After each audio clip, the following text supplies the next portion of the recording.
It's an honor for me to have Best in Research Scholarship and the opportunity to give a presentation at acute Symposium. Today I'm going to talk about the effect of mechanical LV unloading, the effect of mechanical unloading on coronary blood flow and discuss its mechanism.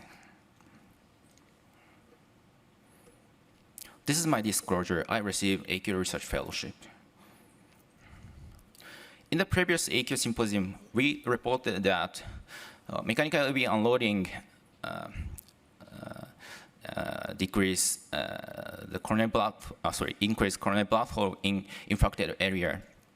And the strongest predictor was EDPBR that suggests that LV unloading is influencing on end-diastolic condition. However, when we look at the univariate analysis, many other parameters were also significant. And this is a quantitative study using microsphere, so we couldn't provide the information about temporary change of coronary flow.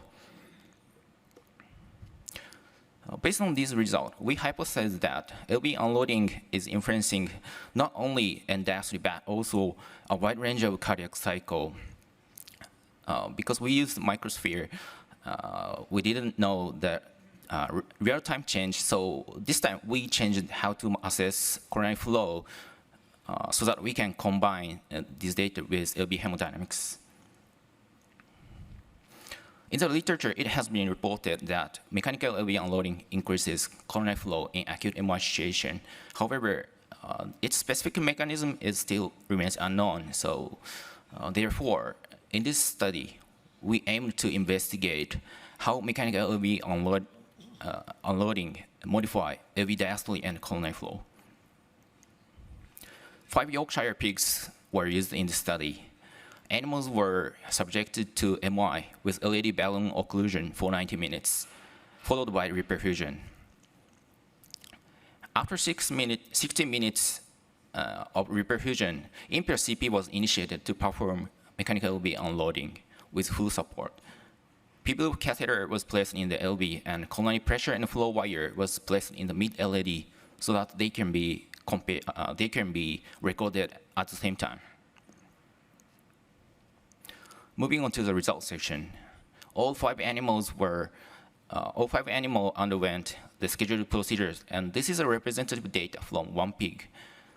Blue and orange lines correspond to no unloading and unloading, respectively, and data were gated with ECG so that they can be compared. The findings which can be seen in all animals in common were that LV pressure was lower during diastole with LV unloading.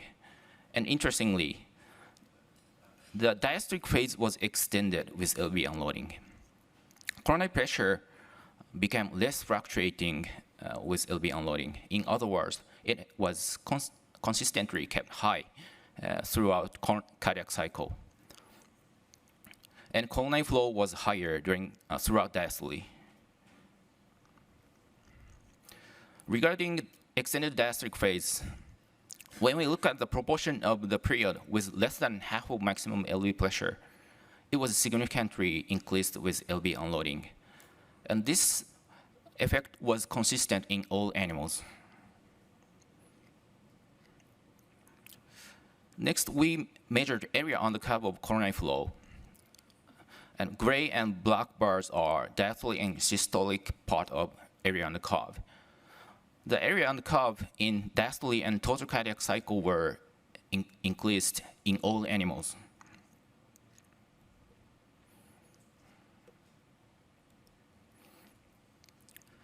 We also examined the relationship between coronary flow AUC in diastole and LV and diastolic pressure. As shown in this figure, all individual plots were shifted left upward with LV unloading. Even though the correlation was not significant, we can see the tendency that lower ED pressure had higher coronary flow.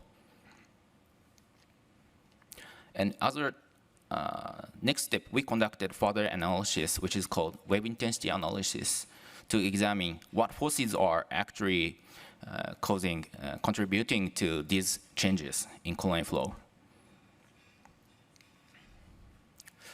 To clarify what component is actually influencing on each part of coronary flow, we conducted wave intensity analysis. In general, flow change is created by the forces which push or suction the media, such as air, water, and of course blood. Pushing and suction forces create the change of blood density, causing change of wave like these pictures. And wave intensity can be divided into 4 types based on forward or backward and pushing or suction. If the wave is created in the proximal side, I mean aortic root, that is forward wave. On the other hand, if the wave is created in the distal side, myocardial microvasculature, it is backward wave. As the calculation formula itself is very complicated, I'm not going into the process of calculation itself, but briefly, total wave intensity can be the sum of forward and backward wave intensities. And also, total wave intensity can be calculated as the multiplication of the changes of pressure and flow. Therefore, forward and backward wave intensities can be regarded as the combination of these 2 changes.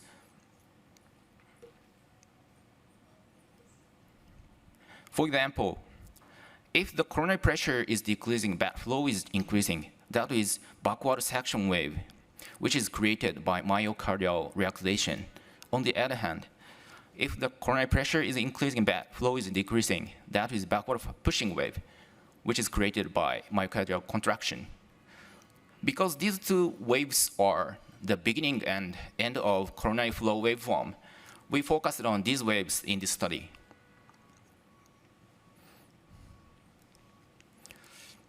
Based on this understanding, there are 2 findings in wave intensity analysis.